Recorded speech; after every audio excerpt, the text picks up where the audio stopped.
I think the whole process of filmmaking is so completely mysterious that I want to start by talking about a dream that I had that kind of explains something of the faith that you need when you start a project like the one that Jan and I started with the piano. And this was a dream that I had that Jan and I were sitting on a sort of muddy road on a plank, and we had this incredible sense of purpose, just me and her on this plank together, and we were looking ahead as if we were expecting to be going down the road. And to our great surprise, nothing was happening. We were just sitting there. And then somebody came along and they said, "What's up? What are you doing?" He said, "Well, we're trying to go down the road." I said, "But it's not going to happen. You need wheels. That's not a carriage. You need wheels under there." And we said, "Oh, yeah, of course. You're right. It's just a plank. Of course we do. We need wheels. Okay." And the guy said, "Well, I've got some wheels. I'll get them for you." And he came back and he put the wheels under the plank, and it sort of became a carriage. And so we were still just sitting there, but we had the wheels now, and we were sort of focusing our eyes down the road. Nothing was happening. And then someone else came by and said, "What's happening?" So we're trying to get down the road. I was a bit... It's not going to work because you need a horse. You need a horse to pull the carriage. And we go, "That's right, of course, the horse." He said, "Look, I know where there's a horse, you know." And he came back and he put the horse in front of the carriage. And suddenly, to our great amazement and happiness and thrill, we were going down the road. And, well, for me, the moral of the story is that it's this mysterious sense of purpose. I don't know where you get that. It's a mad faith, a mad sense of purpose and a mad faith, and that people do respond to it and they do want to help you, and finally you get down that road.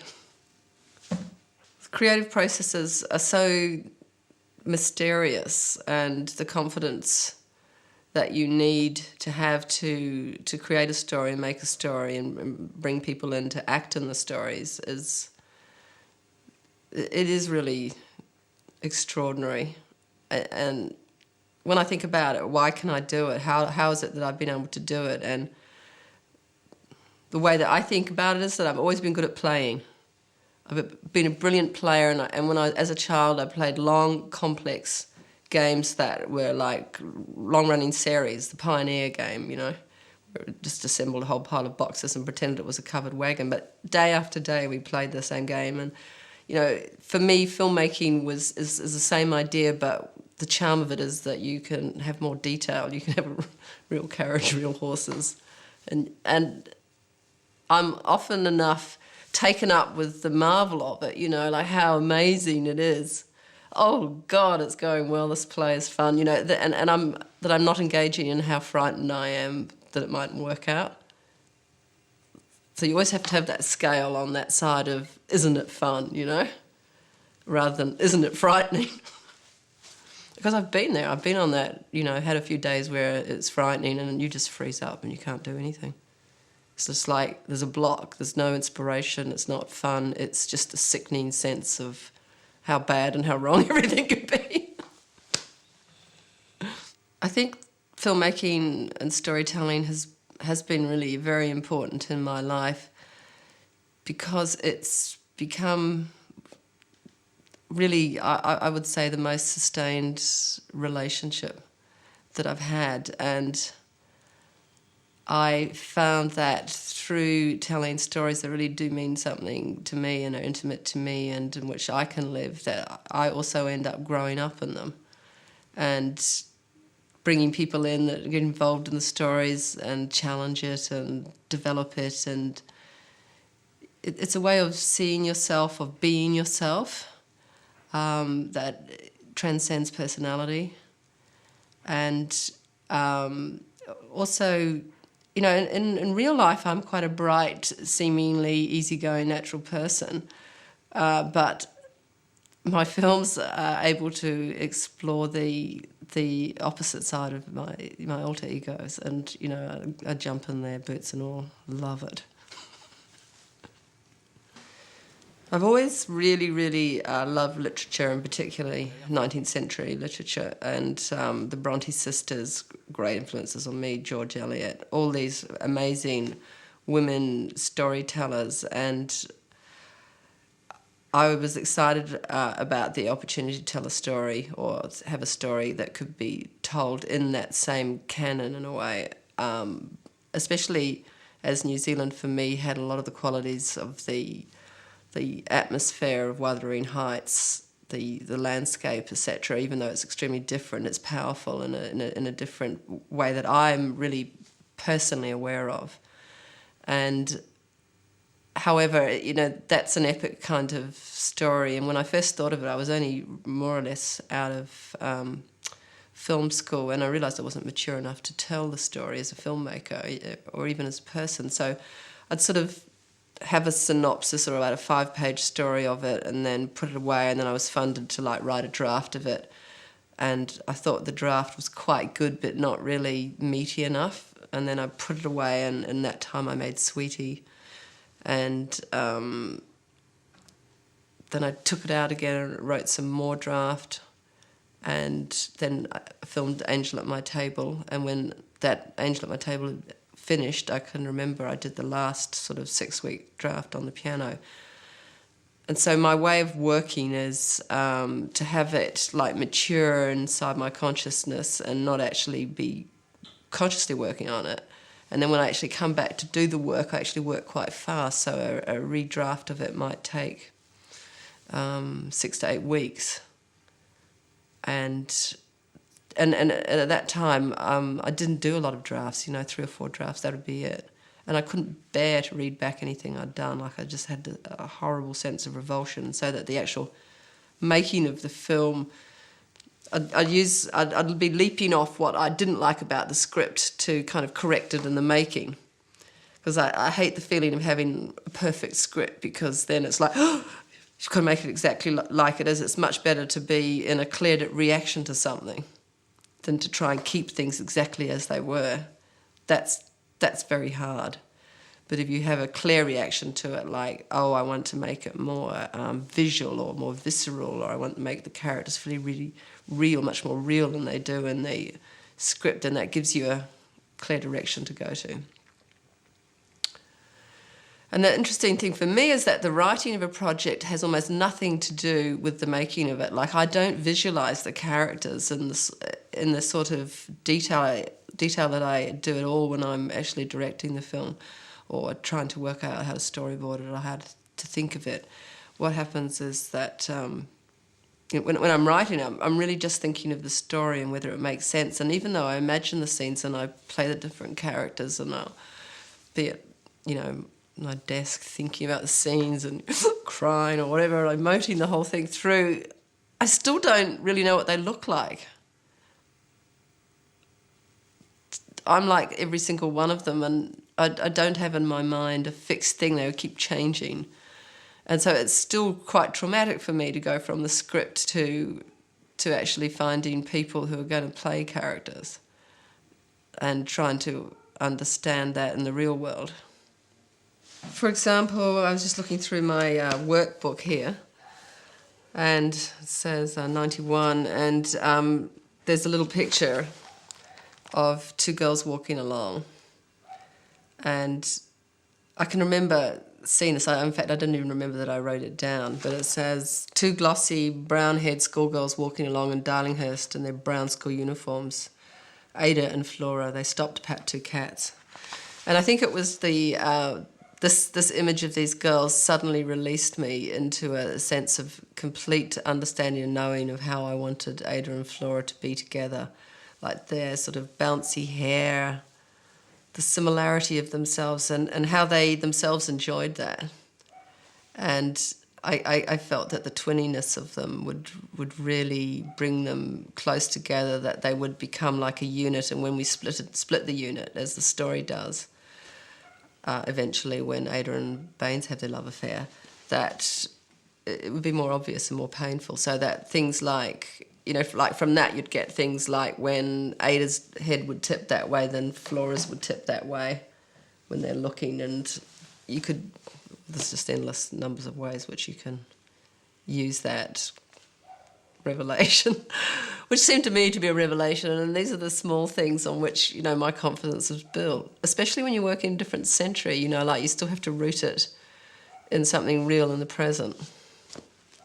The script of the piano, you're very aware that they're living in a world that you don't live in anymore, and a lot of the instruments and the manner of living and ways of living are really different. And one of the ways that I'd work with that, and because before I would completely understand it, it would make me feel, well,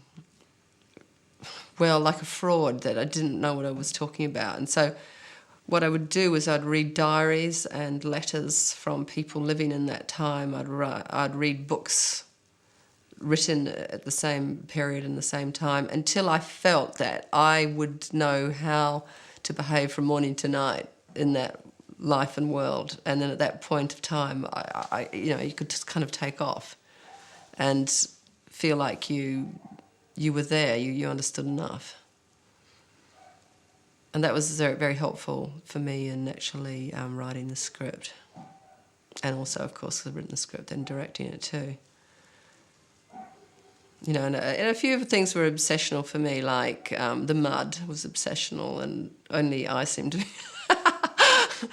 understand how bad it had to be, and how I wanted the duck boards, and how I wanted it to be an obsession and a problem, you know, of the film, and the stepping into the mud, and because everything I ever read about early New Zealand, it was really terribly difficult living conditions. There were rats, and food was bad, and whenever they cleared land, it just became like bogs.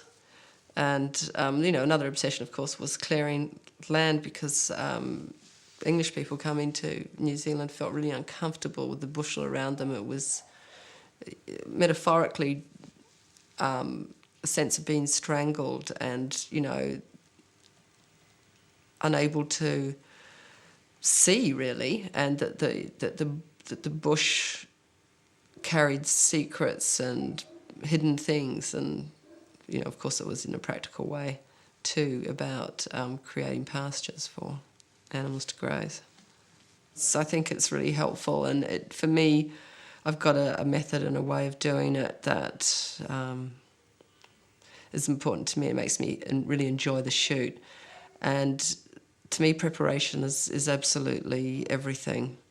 It's going to dictate completely the way your film is going to succeed or fail. And also the level of preparation, you know, it doesn't have to be the same on each film, but you have to face what you're up with. You know, if you do low preparation, then you're going to have to go with the moment. If you do high preparation, then you're going to be able to control circumstances a lot more. And in a film like ours, where on the piano, we really did need to be in control of almost every circumstance, because it was supposed to happen in another century, and we were telling a story that couldn't deviate very much. We had to have sort of wild seas, and we had to have rain and mud and specific sorts of bush that felt complex and romantic, or in my mind anyway.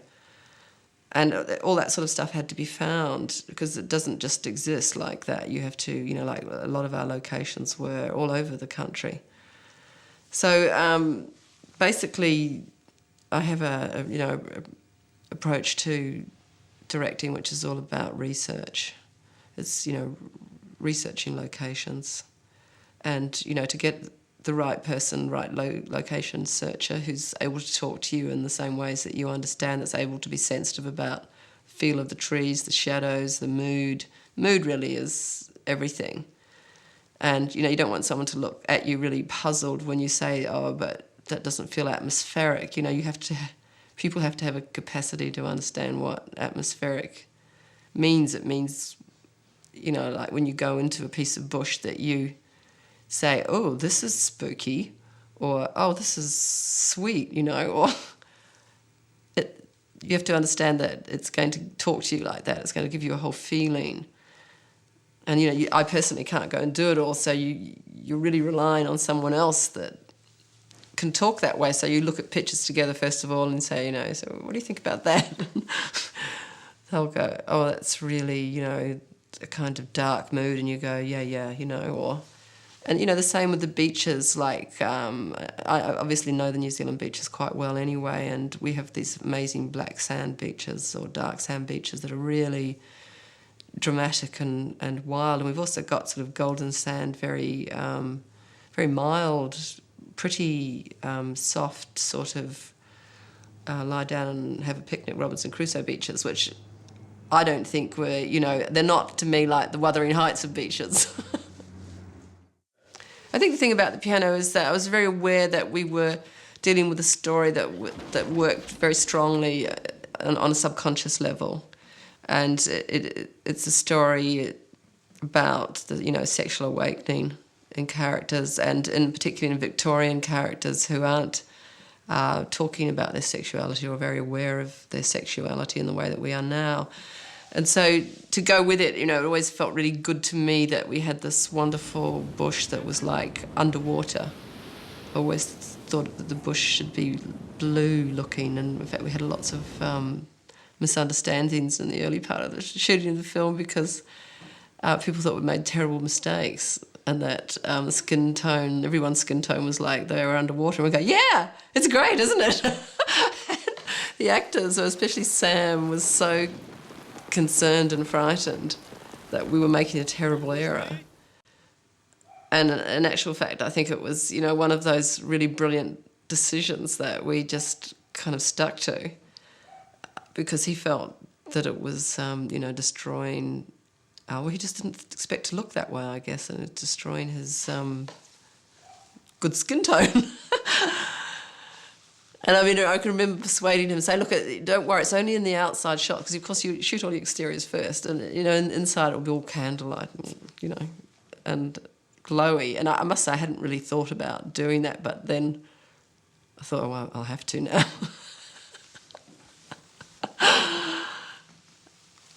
But that we actually almost had a rebellion on our hands at that point, and, you know, the DOP and I were so happy and feeling so great about it. Everyone else was so scared.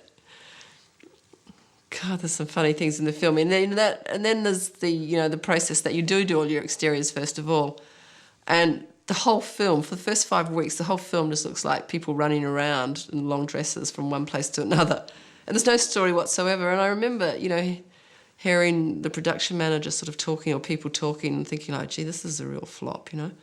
Nothing's happening in the story. And then we get into the studio where we had the houses and the story, and it's like day after day, like, you know, massive drama, and you go, oh, that's what's happening. But it's so easy during the process of the filmmaking for things to get out of proportion, for mistakes to be made, and, you know, not being able to carry the whole story in your head, and to think, oh, you know, for something, oh, why isn't Ada smiling more, you know? In fact, we had to shoot a scene just to have her smiling so everyone could be relaxed. So, yeah, I see one of the important roles of myself as a director is to have a very strong vision and conviction about how the whole film will look, and have it thought out beforehand and organised before we get to the filming. So that I know that even though we're going to be shooting everything out of sequence, like all the exterior shots will be shot first, and that is like talking like 5 weeks of just shooting people moving between huts and houses and getting in and out of boats, and it doesn't even look like there's a story happening. And also, you know, we had chosen to shoot it so that it looked like that they were underwater to elevate that sense of subconscious, or, you know, like the air was thick, had a sort of weight to it. And I can just remember people getting really worried at the time, feeling that we were making huge mistakes, and they had, you know, forgotten that we were going into the studio. Well, I guess it's not their job, you know. I had to continue to say, yes, but we haven't shot the drama yet. This, you know, the whole drama bits are going to be done in a few weeks at the end, so, you know, just have patience. But I remember also thinking like, oh, is that right? Is that going to work? Is this film just about people running between huts? The mud, I think, is important to me for several reasons. One, it was a fact of life in 19th century New Zealand. And I never wanted to veer away from those facts of life. I wanted to embrace them and to make them like, if anything, as bad, if not worse than they really were, and to work with them and like let them bring a difficulty and also a metaphor to the piece. And I think the mud and the having to get through these piles of it, and I mean I don't even know if I can quite put words to it, but it's something to do with Ada's determination, that and her psychic determination that she would go through it. To get where she wanted to go and do what she wanted to do. She was willing to go through the mud in more ways than one.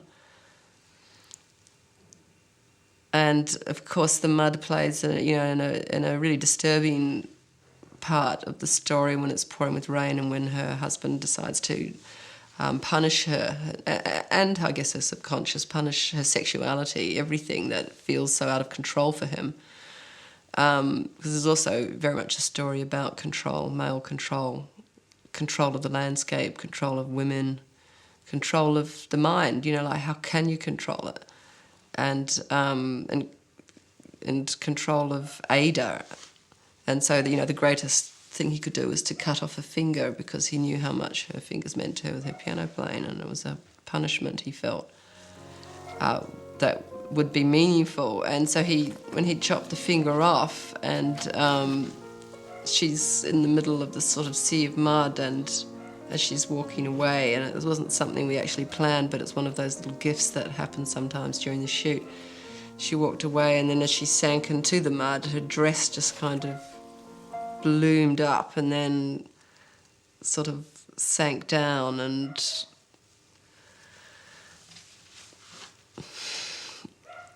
it's a terrible piece of violence.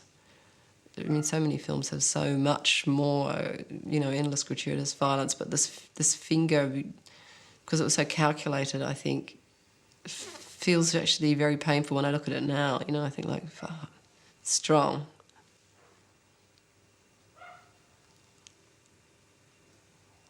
And I think that, it was almost like burying her, a way of burying her when she fell into the mud. I mean, I can remember watching it happen. And it was always a puzzle for us, and it's perhaps an interesting thing to talk about, like, as an acting problem too, what should she be thinking about when this is happening, how to handle it, what to do, how frightened should she be, where would her mind be? And, I mean, Holly and I had a great way of talking to each other. We were just sort of like sisters. We had no method in particular. Just, we'd just go through what the different things we could think of to do. And in that case, we didn't know what to do. This was The Piano was the first film that I ever worked with established actors. And Jan and I talked about it a great deal. Like, we had a really unusual situation with our financing, where we were given the finance and we could have worked with completely unknown people. And I had done 2 films with pretty much unknown actors already, Angel at My Table and Sweetie. But on this particular project, we thought I thought that I was ready to work with people that would challenge me, that had depth and skill bases that I was impressed with. It's not that the other actors who didn't have as much reputation didn't have that, but also I think in a completely commercial-minded exercise of our own, we also thought that if the story worked, it would be much easier to get it to go wide if we had actors that might have been had a reputation already. But so the decision was not really to go for kind of like beauties or the most beautiful actress, but to actually go for actors. And what I mean when I say that, and it was something that I worked out when I was meeting people and looking at people, was that when Holly came, and I was very resistant to meeting Holly because I had a moment that the Ada would be extremely tall, in fact, taller than Stuart, Sam Neill's character. So, I mean, and Holly is famously short. She's 5'2", and so I had to kind of, I went, no, it's just not the right person. And in America, of course, everything works so differently than what we understood. Like you send a script to one actor, we'd be horrified to find out that the agency had then sent it to every other actor they wanted to. We just go like, but you're not supposed to have read it. You basically have no control in America. You have no control, and you just. The whole system is so big and so powerful, forget it. It just gets done to you. And Holly was very, very keen to meet about it. And of course, I did know Holly's work and I loved it. And in the end, I just went, oh, what the heck? It can't hurt me to meet her. Why not have a nice talk together? And she came in and we talked for a while in general and, explained that it wasn't, looking for her, someone, as short as her. But as I was talking to her, I started to look at her eyes and, she's just... There was just a way that I was, became interested in her. And I said, well, maybe we should just do something, read something or other. And then, so she came another day and she read something and I just videotaped her. And it was then that I was aware she was doing very well. And the reason she was doing very well is that I totally believed her and I believed there was a human being in there going through feelings and vulnerabilities, and her eyes were... it was her humanity, that her humanity was overwhelming to me, and it made me want to know about her and want to know her secrets, and understood that there was a humanity happening, that there were feelings and hopes and aspirations and sadnesses and pain. And I thought, this person can't talk. So when you look at them in their eyes, and you've got to be with them. And I thought, well, I think she's my girl. And in my usual kind of mean, calculated, director way, I went through the whole script scene by scene and scored the people who I felt were the most, the best candidates, which is something that I do all the time, just to try and base it on something real, like how I think how well they would do out of each scene, 8 out of 10, 9 out of 10, and it she won. And also, of course, when she left after the talk, she said, oh, she speaks that sort of, southern voice that she speaks, and she handed me a tape, and she said, look, I'm just giving you this because, just thought you might be interested to know that I play the piano. And I was sort of interested, but I'd always thought, you can trick that. And when we got home, I put the music on, and I was astounded. I mean, Holly's actual piano playing is incredible. It's amazing. I was particularly concerned to find a male actor for the story that had the qualities I wanted, which was a kind of integrity and masculinity, as well as sensitivity. And I'd always, of course, like many people, loved Harvey Keitel's work, but hadn't seen a lot of his work, or him actually, since his movies from the 70s. And I remember seeing Ridley Scott's first film, The Duelists, in which Harvey plays one of the leads. And, he was in costume, because I think when you think of Harvey Keitel, you think of like a New York street kind of guy.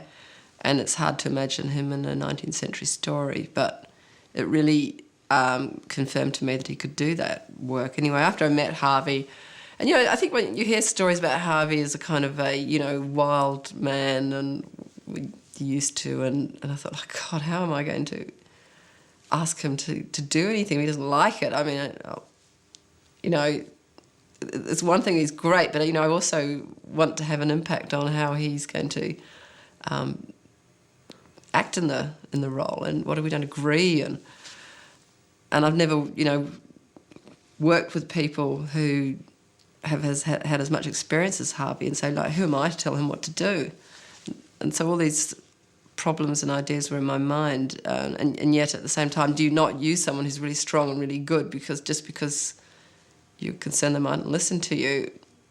And then I thought, well, what am I going to do? I'll just take all these problems to Harvey and talk to him about them, and say, Harvey, and this is what I said to him on the phone, you've had so much experience, you've worked on so many films and so much theatre, you're so much more experience than me, and yet as a director I still need to be able to have to know that you're going to listen to me, because I'm responsible for having all the actors in the film feeling like one world. And he said, June,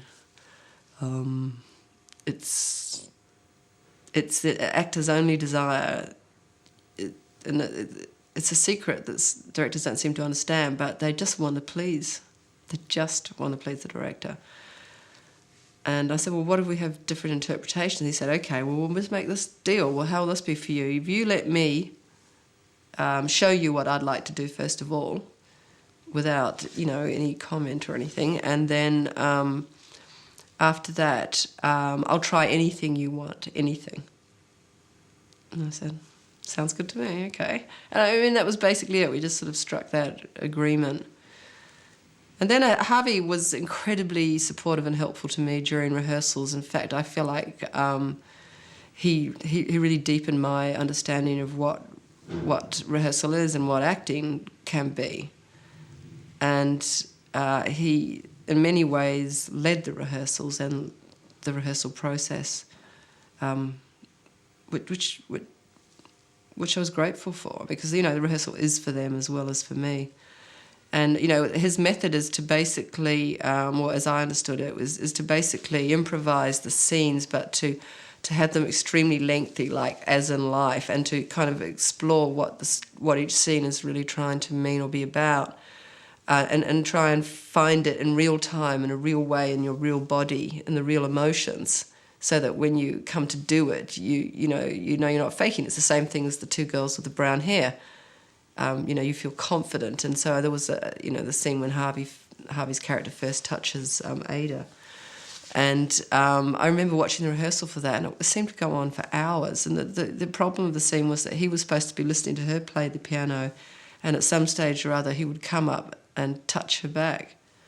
And I mean, I'd learnt so much from just watching Harvey not do it, knowing that that's what he had in mind, but he had to find, within himself, within the character, the courage, and also obviously the sense of wonder or respect or, fear of this woman.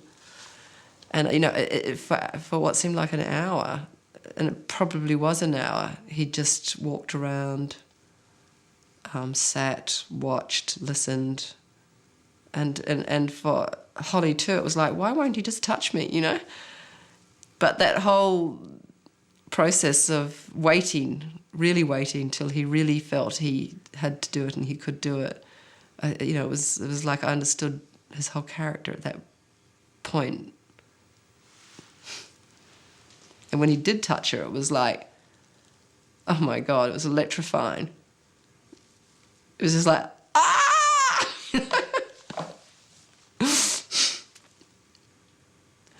And I think, for me, I realised my job is to just observe, I am the anthropologist, I'm the anthropologist. I'm there to watch their behaviour and remember their behaviour and to remind them about it. And to be another pair of sensitive eyes, Well, they're in it and I'm watching, that's the difference.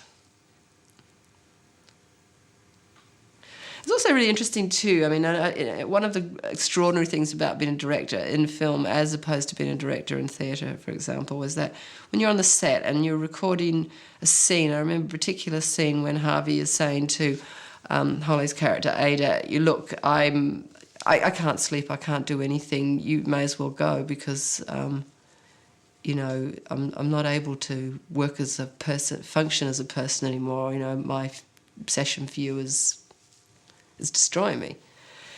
And I remember watching him do this, and he was so incredibly brilliant, and I knew I'd seen something amazing, and I was in the room, and this amazing performance, this had happened, and I looked around, and I could see that nobody else knew that was just like, business as usual, and coffee, teas, and you just go, oh my God, is this what life is like, And it was true. He really did do something incredible at that moment, and he and I knew, and really nobody else did. And that's what it very often is like when people are doing performance on film. Everyone else has got their job to do, and you are the only audience, the only actual audience. And even they aren't, because they're in it. And it's such a sublime moment when you feel it, but it's also a devastating feeling of responsibility, like, will I miss it? Or have I missed it? And you do miss sometimes. You do miss, you see it later on in the rushes, you think, oh God, that was incredible, why did I see that, Very humiliating business, being a director. You really realise that your mind is a very blunt instrument, and half the time, possibly 40% of the time, it doesn't know what's going on. Yeah, I don't know if it was because I studied anthropology, and one of the things that I learnt in anthropology, because I studied myth and structural anthropology, and one of the ways that they always help you see things, that the mind has certain ways to understand meaning, and it's always in oppositions, like hot and cold, tiny, huge, animal, and then the kind of opposite of animal, which is sort of like, controlled.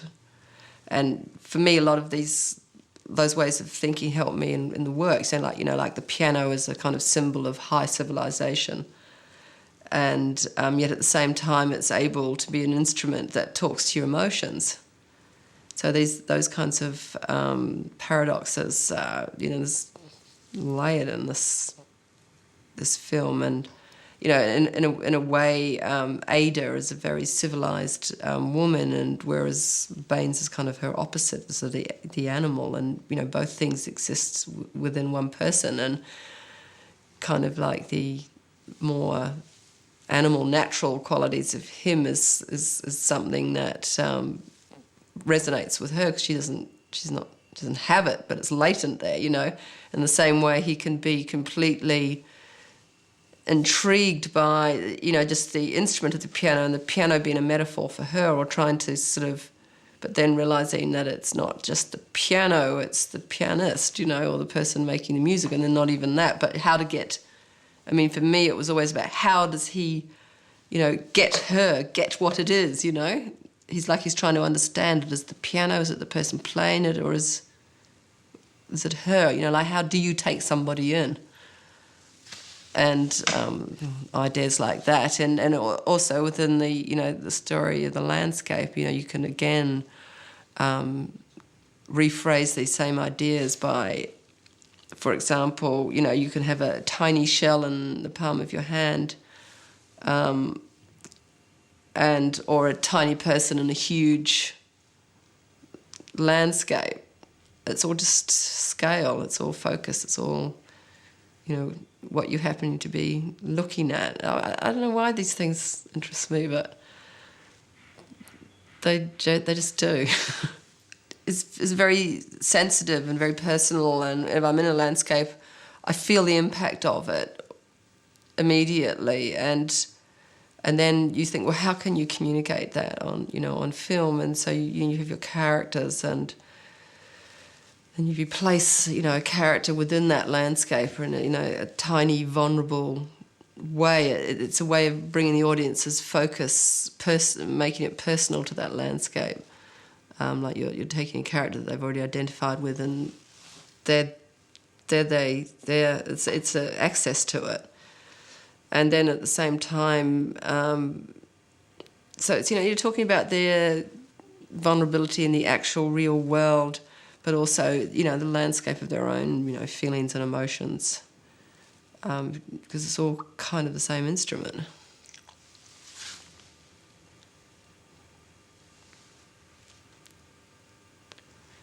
I'm somebody who's really sensitive to atmosphere. And I think that's why, you know, I enjoyed doing the piano, and, you know, also drove me crazy, you know, trying to find the right bush, the right atmospheres, the right feelings for, or read of what those feelings were, you know, and how they affect you. Like, you know, if I go into a place, I'll feel the room, and mostly that's how I work as a director all the time, is just feeling the scene, you know. And of course we're feeling it through shots all the time. So I'm responsible for creating it as well, which is it's both fun, and at times it drives me crazy because I can think of so many different variations, and I feel I haven't really haven't done my homework. I haven't accomplished my responsibility if I haven't thought of every possibility and then made a choice. I don't like go, oh, this is the obvious way to do it. I go, oh yeah, but what else could you do? Or is it really, maybe the obvious, but is it the best, you know? Finding the little girl, the 8 or 9-year-old daughter for Ada, was actually really very difficult, because it did look, after we looked at maybe about 20 or 30, 50, maybe 100 girls, that we really wouldn't find anyone to be able to say the sorts of speeches that she was scripted to do. And yeah, it's a kind of miracle. I mean, I was looking at a batch of auditions. Every night I'd just be looking at tapes, you know, whizzing through the girls, eating my dinner, and then up comes this little girl, Anna Paquin, and there she is. Nobody's told her how to do it, what to do. She's just brilliant. I mean, it's not acting, directing. She just knows how to internalise a speech and feel it inside herself and bring it out.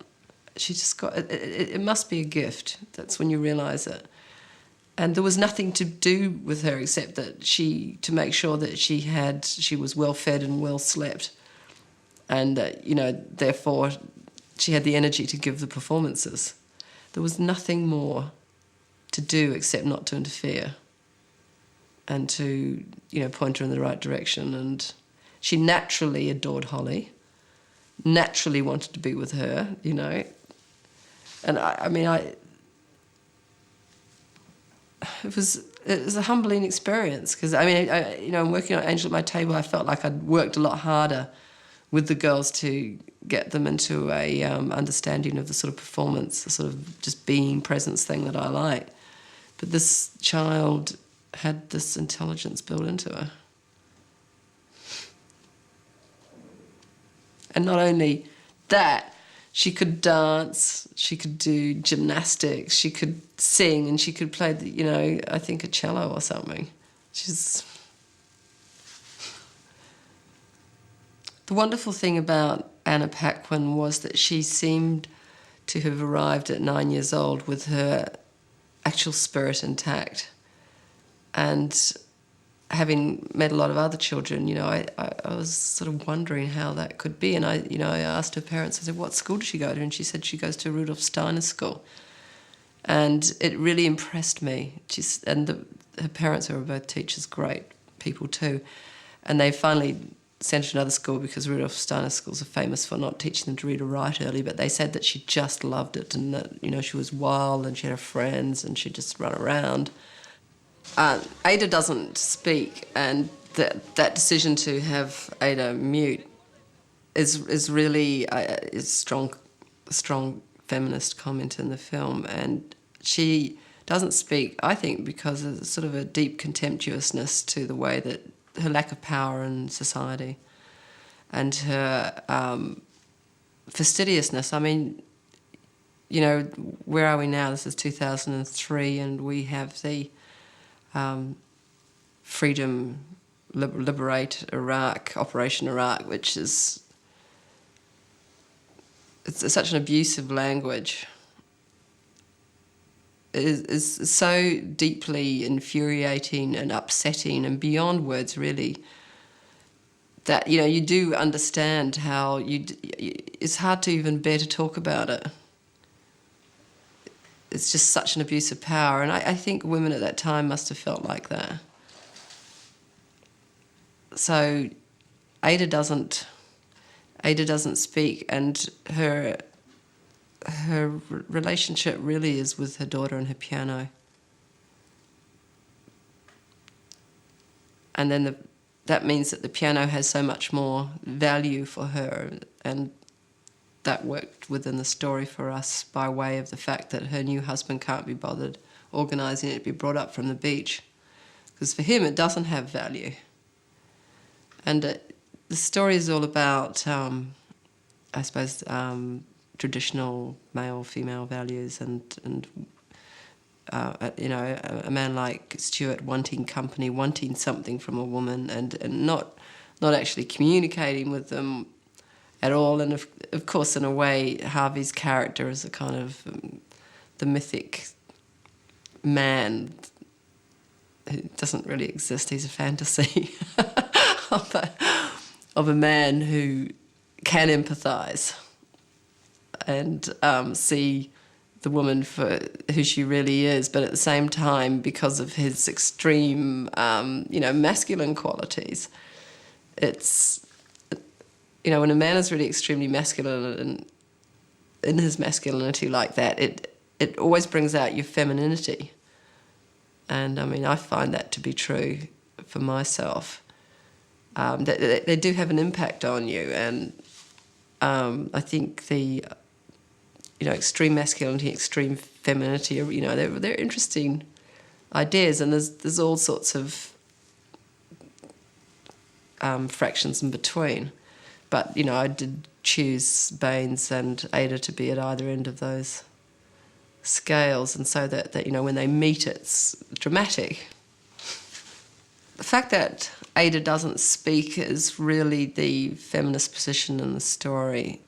And she doesn't speak because she's contemptuous of her culture and lack of listening for women in general. It doesn't matter if she speaks or not, really, because she doesn't really want to be in dialogue with them. As far as she's concerned, she's not seen or heard anyway. And also to have had a child illegitimately would really put her out of line with the culture. In my mind, the choice to not speak happened much earlier, though. It's, you know, it's to do with a human who has a very unbending, unflexible view of right and wrong, and this is her rebellion.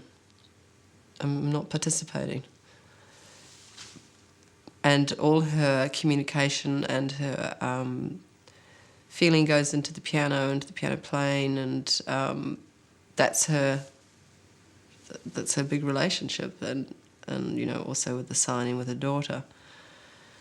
So it's a way of kind of being outside, or not in the world, not in a you know, male dominated world where your sensitivities of no value. I mean, that's not to say that that's true in general. I think it's only true for some men in the world.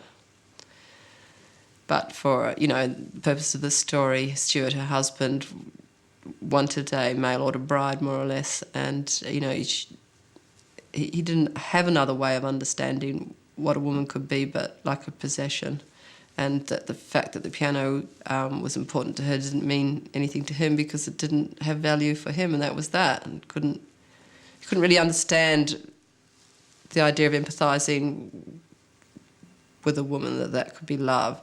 He was only understood that, you know, his feelings were important, and that his aunt and her and niece were just devoted to understanding his feelings and trying to, you know, that's the natural order of things, you know. I think it's true that women do experience reality differently to men. And I'm a woman storyteller, filmmaker. And, you know, you grow up with a different expectation of your life and a different way of feeling about yourself, and especially in relationship to power in the world, that you're really aware that you aren't going to have power. I think I felt that anyway, but I did have secrets, and mostly it seemed to me that the male culture weren't very interested in these secrets, but they always made me feel empowered, you know. And for me, it was like, that's female culture, you know. It's the secret thinking of the female mind. And in a way, Ada had that mystery. I mean, I've always covered up that mystery side of myself with a sort of, you know, pleasant personality, but actually it's all there. But she really wears it. She's mysterious enough not even to want to speak, not even want to communicate. And so what she does is she plays the piano. And I think women naturally really understand her without, it doesn't have to be explained to them why she doesn't speak. They get it. And then, you know, interestingly enough, there are some men that really love that quality of women. They love femininity because, you know, men have a feminine side too, women have a masculine side. And, you know, I think the film does talk and deal with, you know, men and women dealing with these two different things because, of course, they're incredibly designed by nature to be attracted to each other. And that attraction is both kind of thrilling and frustrating, and for someone like Stuart, who basically finds it very difficult and irritating to put themselves in someone else's position and have to, you know, think about them, to be sexually attracted to a woman who's unavailable to him is just like fucking irritating. And, you know, why not just force them? And I guess the Baines character is he's a kind of ideal man, you know, for women, because he's not interested in forcing anybody. He realises that, you know, it's like dealing with, you know, spirits or energy or animals, or, you know, that there isn't any relationship unless it's free will. And that, you know, like you might work with a cat or a dog or whatever you know, whatever animal that you're dealing with, that, you know, that there's no satisfaction if you force something or force someone to do something. You know, the real relationship, you know, or the thrill of the relationship is when it's, you know, mutual, it's understood, it's wanted. And then there's a kind of divinity in it, you know, and I think that's what the ideal I had at the time, is that Ada and Baines discovered that idea of a, you know, divinity of mutual will, you know, or wanting. And, you know, it's obviously it's a highly romantic idea, and in its classical sexual form. Now I would say that, yeah, I think romance is, you know, a great thing, but, you know, it can be also very illusory and destructive. And probably this film has really fucked up heaps of women. Because it's really a description of, it's a mythic ideal, you know, idea. It's not a reality. When I was writing the piano, I understood that I was working in a kind of gothic romantic genre. And if you look up what romantic literature means in classical, the idea of classical is romantic means it's diseased, that it's sort of unhealthy. And I mean, I knew that when I was working into it, because it's a world of an illusory world, and about ideals. And whereas classic has a kind of truth to it, or honesty. And so, you know, I think the piano has a lot of romantic mythology that it works with, and it is a kind of combination of that and some kind of more sturdy classic ideas. When we made the film, we really didn't know whether it would have a very small audience, kind of for like an art house audience, really, because we didn't change the ideas to try and make it broader. Although I was aware that it, at least it has a story. I mean, I was trying to communicate a story, and that I thought that in a way it's not just going to have a commercial life, but at least an art house life. And I had no concept of it crossing over in the way that eventually happened, and I don't think anybody did. I can remember when we finished the film, and we all felt quite excited about it, and even I liked parts of it, and it just felt like it was an achievement. It was fun, and it was good, and it was done. And I can remember, friends like Americans seeing it and going, "Oh, this will never work in America. It's a really interesting film, but man, the Americans will hate it, And we just sort of thought, like, yeah, I guess they probably will, I don't know. And then it was finished about 3 or 4 months before the Cannes Film Festival, and we became we were a competitor in that festival and competition. And as we were coming up to that festival, began to be aware that a lot of people were paying attention to the film. And, going into the festival, I remember people saying, "Oh, we hear you're, a hot contender for the prize." And that was a surprise. And then, people seemed to really like it and keep liking it. And in fact, it did win, or co-win, the top prize of the Palme d'Or, which, in fact, I'm really, really proud about, because I just never imagined winning the top prize in Cannes, ever. And I'm also I'm proud, but also disappointed to say that I am the only woman in the 50 years of the Cannes Film Festival to have won this prize, or even the jury prize. There's out of 100 people that have won them, there's only one woman. And the other thing was, here we are, yes. I mean, this was completely unexpected. I don't think I've never been a person that really paid any attention to Oscar movies or Oscars or really liked Hollywood cinema or American, mainstream cinema. I don't like it. So it was kind of strange when we got 9 nominations. I mean, everyone else was a lot more excited about it than me. I almost started to feel like, oh, it must be a really bad movie.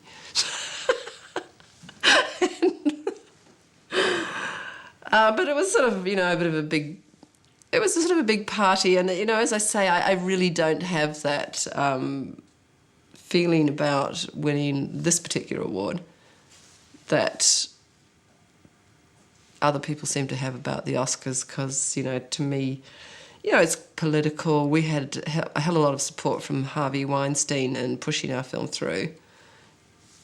And, but, hell was fun. And, I got this for the screenwriting. The film, I guess was wildly successful in the end. It was, a $7 million movie. Unbelievably successful, and financially, and, by way of review and awards.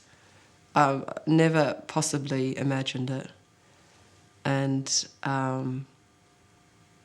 it took me about almost 10 years, I think, for it to sink in that had happened, that I actually had made a successful movie. I remember first seeing Jane's short films at a festival that we have in Sydney every year, and just being so amazed by these student films that were acutely observing human nature in all of its kind of oddness and perversity. The way people say one thing and actually mean something else. Just very funny, unusual things about people that I really thought nobody else had ever observed. And there was a lot of people noticing her films at that time. But I was actually lucky enough to work at the ABC, at the Australian Broadcasting Corporation, and to have the opportunity to develop films that I could try and get filmmakers to come and do that perhaps hadn't done any television work before. And I think I ran into her at the ABC one day when she was looking just through all the material that was made there just to check it out. I remember her being delightfully kind of open and normal, not at all pretentious, just very warm and very open. And pretty soon we kind of realised we were interested in the same. After Jane and I had made Two Friends, I knew she was developing some films, and she said, "Oh, do you want to have a look at the treatment that I'm working on for one of them?" And I said yes, and she came to my house, and I remember going upstairs to my bedroom and reading it while she was still in the house, which is slightly unusual because usually people don't like to be around when you're doing that. And I just thought it was absolutely extraordinary. It was this kind of gothic romantic story that was full of a passionate intensity that really was the kind of thing that I was very interested in. I had always loved romantic literature and poetry, Emily Bronte, Wuthering Heights. So I came running down the stairs and said, "Jane, you've got to let me do this." And I think it was, probably 8 years later that we finally started shooting the film. Early on, when we had the script ready to finance, we met up again with Pierre Rissillon, who is somebody who had taken us to the Cannes Film Festival with Jane's shorts and Two Friends. And he told us that there was a French company called Siby de Mille, which was actually a building construction company, and that the head of this company, Monsieur Bouygues, was a patron of the arts, and that he wanted to finance about 6-8 films around the world. People like David Lynch, Almodovar, Bertolucci, and he said, "And you, Jane, maybe you." We both thought, "Yes, sure, Pierre, we really don't think this is very likely," and sort of proceeded to go on the normal trail of going to see all the distributors around the world, and mainly in America, with our scripts under our arm, beautifully packaged in these boxes with little stills representing the feeling of the film. That was a bit disillusioning, that trip, because everywhere we went, the scripts were out of their boxes and copied, and everybody had one, and we realised we were just one of many, many, many scripts in the world, and that it was very difficult to get finance, and that a lot of it had to do with who was going to be cast, even though the story was universally liked very much. And we basically were able to start getting the film into pre-production. We settled on a budget. There was, meetings between the representatives of the French company in Australia. Honestly, it was also like a fairy tale in a way for me, to have people willing to finance your film, to really let you cast whoever you liked, because they believed in the director. It was wonderful to have this French appreciation of the filmmaker, and to feel that we were in the kind of hands that really trusted us, I suppose. When we finally got the film ready, we went off to New Zealand to film, and I was assuming we would be sending the material back to France and that we would keep in touch like that. But on the first day of pre-production, a Frenchman arrived whose name was Alain Depardieu, who is the brother of the famous actor. And I said, "How long are you staying, Alain?" And he said, "Well, for the whole time." So I thought, right, so I'm going to have somebody looking over my shoulder all the time. Actually, he was a wonderful person to have looking over your shoulder, because he really wanted us to make the film we wanted to make, but he knew how to keep communication going with the company in France, which of course is very important, so they don't start to worry that you're going to go over budget or make some other film. So in fact it worked out incredibly well. We were very, very lucky. The idea of Ada in the script, the strong female character, was always that she would be a very tall woman. That's the way she was described in the screenplay. And we had a number of very intense female actors in mind who were tall and statuesque. Holly Hunter kept wanting to be seen for the part. You know, she really pushed through her agent. She had found the script. She really believed that it would be worth her seeing us. And Jane came back with some tapes of various actors, and I think there was maybe 4 people we were interested in, and she had actually seen Holly. And so we were looking at this little face of this woman who, of course, was not very tall at all, in fact was very small, and we had to change the script accordingly, who nevertheless had the feeling of Ada. She had the intensity, she had the passion, she had a determination, and her face really shone on screen. But it was absolutely nothing like the kind of actor we had thought we would have in the beginning. Also, as it turned out, Holly sent this tape saying, "Oh, you might want to listen to me playing the piano," in her Georgian accent. And you heard her stomping across the floor to the piano and then playing really quite wonderfully well. So it was just like this amazing thing that here was this woman who came in a different shape and size to what we had expected, but who could play the piano and who really had this quality that Jane had in mind. Jane pretty well always had Sam Neill in mind for Stuart, the kind of uptight Englishman who was a settler in New Zealand. But we wanted a real contrast for Baines. We wanted someone who embodied that primitive masculinity that I guess excited Ada's imagination, who was a little bit unappealing to her at first, but who she came to really desire in ways she had not expected to. And we started watching a lot of films, including some films with Harvey Keitel in them. I remember watching The Duelist and The Two Jakes and other films of Harvey's.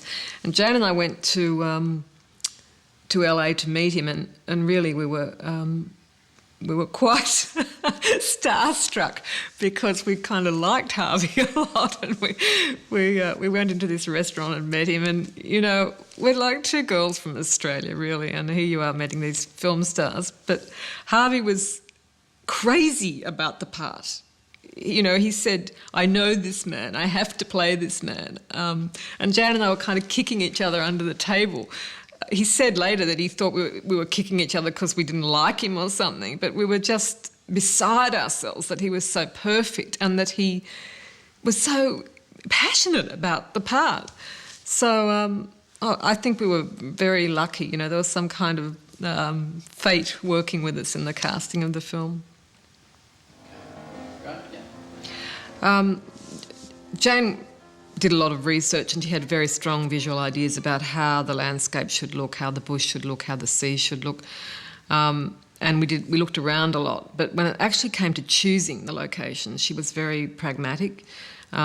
She'd make sure she got what she wanted, but she'd be prepared to have something closer to something else so that the whole thing would work, which is always a great relief in a director. Because the landscape of New Zealand was such a big player in the film, we really did have to travel big distances, and also the locations were quite physically arduous at times. I mean, there was an awful lot of mud. I remember having everyone having to get through all of the time. We used helicopters quite a lot. And the sea at Kerikeri, when the boats first come in, bringing Ada and the little Flora, I remember that being probably the scariest day of the shoot for me, because I was so worried that the waves had to look dangerous, and they therefore were a little dangerous.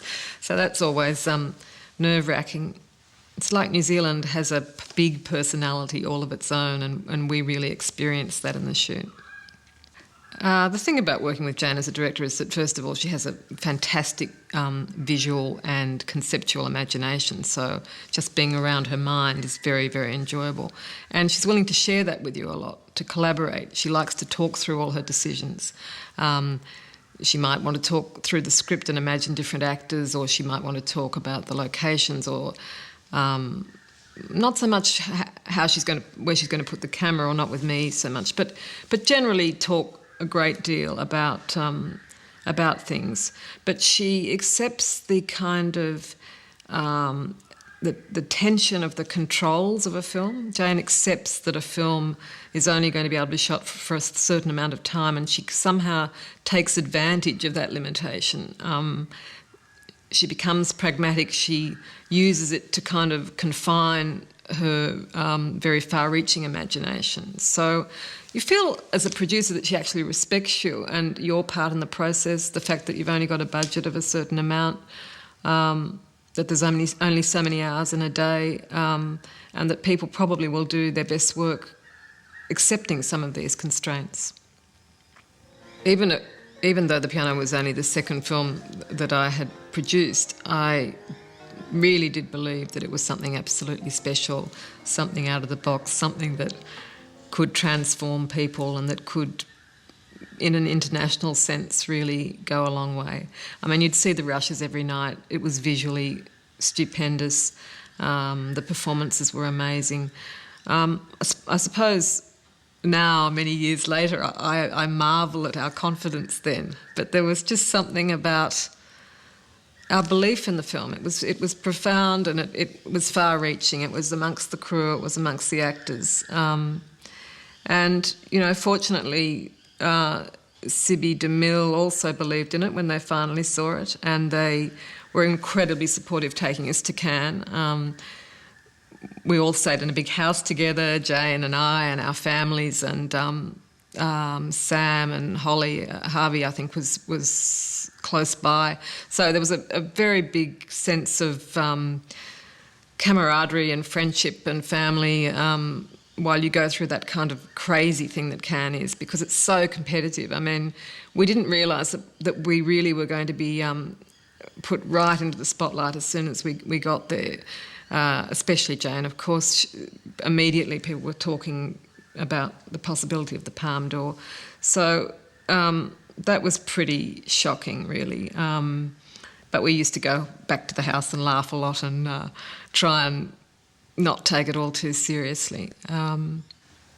The screening at the Cannes Film Festival was one of those totally memorable, once-in-a-lifetime experiences. There's something about that red carpet and that music that you hear, and all of us being together, going up there together. But the reaction was stupendous. There was an ovation for, 20 minutes or something. It was really incredible. And Jane and I and Holly and Harvey and Sam were standing there, looking at this audience. I'll never forget it. It was just as though all the dreams you'd had for the film, you suddenly realised that they were being shared by all these people, that these people really did have the same feeling, and that was just extraordinary. And so the film did, along with Farewell My Concubine, win the Palme d'Or. The year after Cannes, we found ourselves at the Academy Awards. One of the wonderful things about working with Jane is that she really does like to actually enjoy herself and to create a big family around her, and to have the people who've worked on the film there together and enjoying a joke after the interviews are over. I remember being in the limo with Jane and us all, feeling so kind of fish out of water, all dressed up and kind of very uncomfortable, I suppose, in a way, even though it was terribly exciting.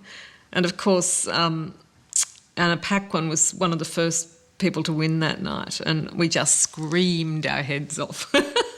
It was too much. It was just sensational that she won an Academy Award for Best Supporting Actress, and then Jane for Best Screenplay, and Holly for Best Actress. So it really turned out that what we'd believed the film could be did seem to be recognised by a lot of people. Obviously, Ada's piano music was a very important part of the film, the pieces that she played herself, and then, of course, the score. And Jane and I, frankly, didn't have a broad enough knowledge of classical music, we felt, to be satisfied. So we took ourselves off to a course at the university to try to get to know as much as we could about classical music very quickly. But she also wanted a kind of modern sensibility about the music, and she's thought about Michael Nyman's music. It's strange, you know, in films sometimes people come out and you don't really know them very well. So Michael came out and we'd kind of thought that his music would work, but I remember us saying, we don't really want it to be like that da-da-da Peter Greenway stuff you do. We want it to be something different. And, you know, we tried to find a layman's way of speaking, I suppose, about music. But Michael was fabulous because he would actually play you pieces. Often composers don't like to demonstrate straight away, but he was willing to kind of have a go at trying to find this particular Scottish music that Ada would have made up. And between them, Jane and Michael spent quite a lot of time deliberately inventing a kind of music that would be the score of the film, the mood of the film.